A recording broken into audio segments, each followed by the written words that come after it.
The 90s were a magical time. Tamagotchis, everybody saying eat my shorts, Power Rangers, god I love Power Rangers. All the things only 90s kids will remember Twitter accounts post about all day. The 90s were also defined by landmark achievements in animation.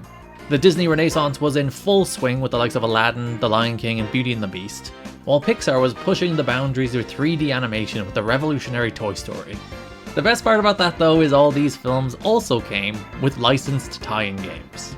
While the licensed tie-in these days is more of a mobile phenomenon, the 90s were the peak of literally everything aimed at children on the big screen, also making its way to your video game console.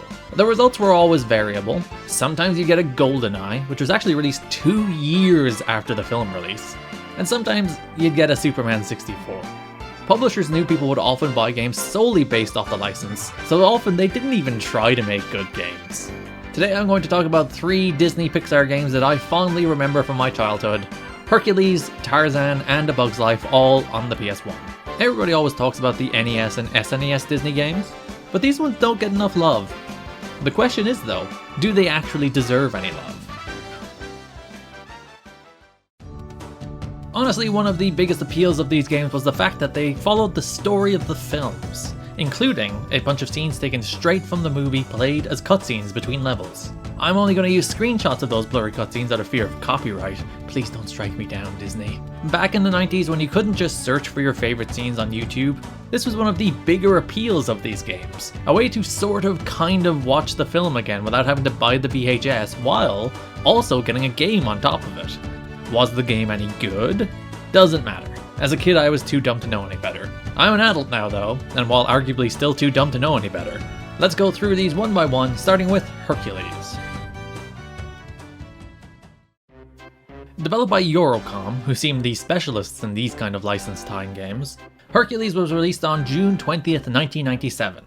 That is actually a week before the film's wide release, so you could really spoil the entire movie if you played the game first. It starts off as a pretty straightforward platformer as it drops you into heroes training with Phil as you learn the controls.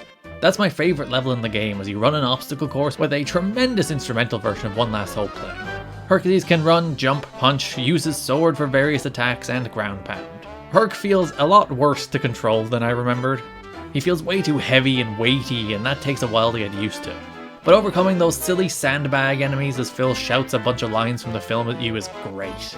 I wish that was more of the game. Even despite the heavy controls, they're the most fun and interesting part of the game. I remember that being the whole game, but there are only 3 straight left to right platforming levels in the entire game.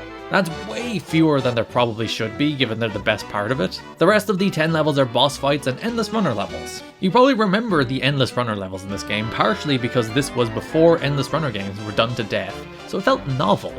And partially because you probably remember them for being cheap, hard, and unfair.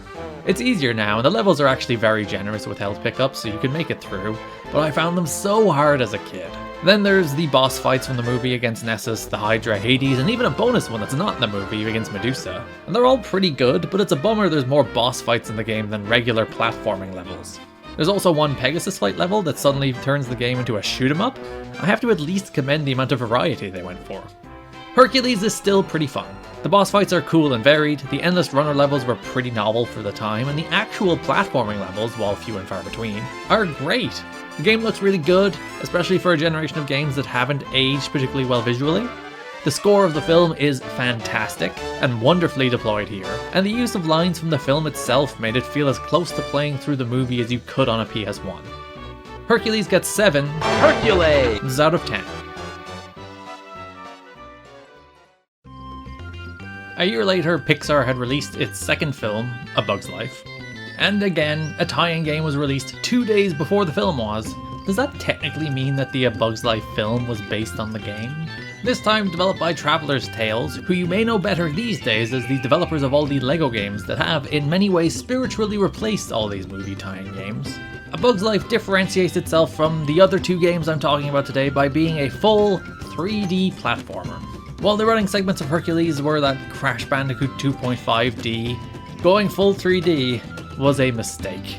Early 3D platformers are rough, and this is no different. There are relatively big levels, but nearly everything in them looks the exact same. Thank goodness the levels are pretty linear, because otherwise there are levels where one section is indistinguishable from another. The platforming is stiff and inconsistent, and Flick is way too unnecessarily slidey.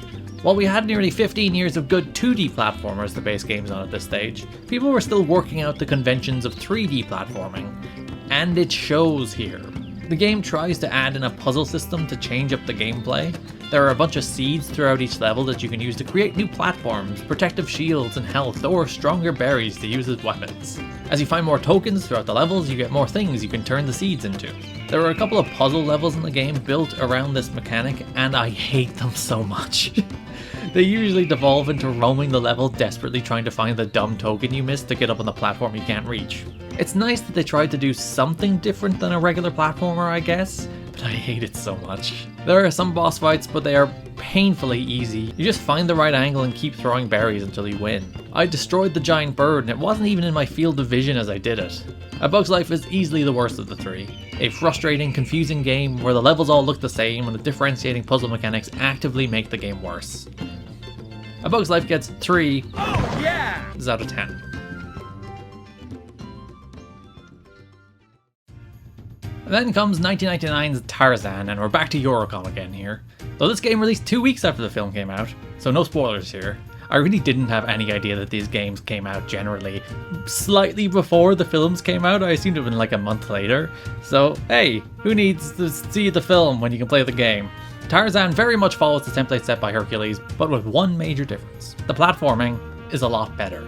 Tarzan still feels a little on the heavy side, especially with how excruciatingly slowly he climbs things. Those monkeys he was raised by did not do a good job. But generally less so than Hercules, and while Hercules leaned into more being an action platformer, this is more a straight 2D platformer for the majority, and it really benefits as a result. They also added way more levels than Hercules, which makes it feel a fuller experience, even if they do repeat level backgrounds, and at one stage just flat out repeat a level.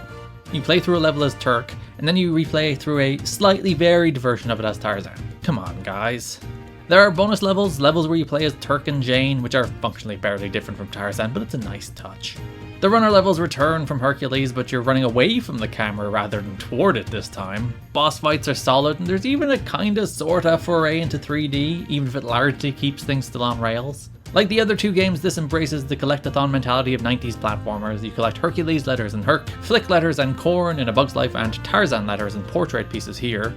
Honestly, I like them more as indicators of how far you are through a level more than anything else. Because this is a Tarzan game, of course there's also slide levels where you slide down trees, dodging branches. Hercules walked so Tarzan could run. It's in many ways a more refined game than the one that came 2 years earlier, building on the template set forth in Hercules to deliver a full-featured platformer with the same solid visuals and great music plus tighter controls and better platforming. Tarzan gets 8 out of 10.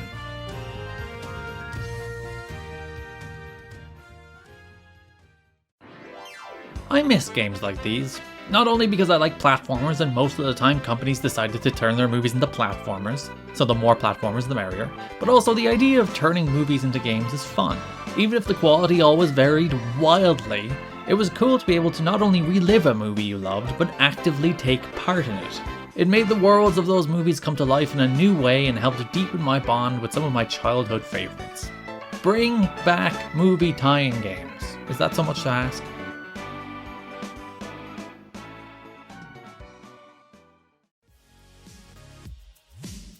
Thank you so much for watching. If you would like more thoughts on Hercules the film, not the video game, me and my brother have a podcast called Magic by Design where we review all the Disney films. So you can check out the link to that in the description. We reviewed Hercules this week. That's synergy for you as we make our way through the Disney Renaissance at the moment. If you liked what you watched just there, leave a subscribe or a like. That would be pleasant. Thank you. Follow me on Twitter at GarKidneyJ or ETTKIDNEY. On your left, my retrospective review of WWF SmackDown 2. On your right, my retrospective review of Super Mario Galaxy 2. Thanks for watching, and bye-bye.